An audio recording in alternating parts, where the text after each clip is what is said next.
3 et l'aviron français qui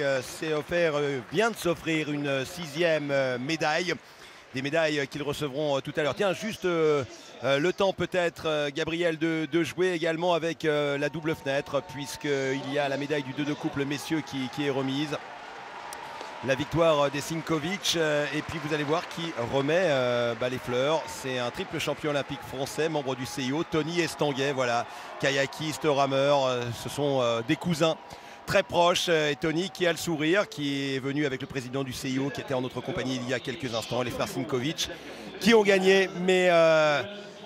on reste encore sous le charme, sous l'émotion, on a les frissons avec ce 400 barreur, Franck Solforosi, 31 ans,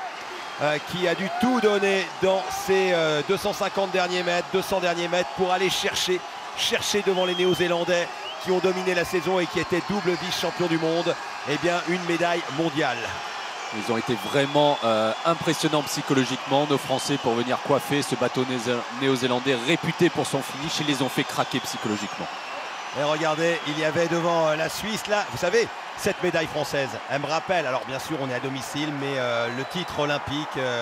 avec le 400 emmené par Xavier Dorfman, c'était le duel, un match de puncher contre l'Australie, c'était coup de pelle par coup de pelle dans les 500 derniers mètres et les Français avaient gagné, plus qu'à la technique, plus qu'au physique, plus qu'à l'engagement, c'était le mental qui avait fait la différence.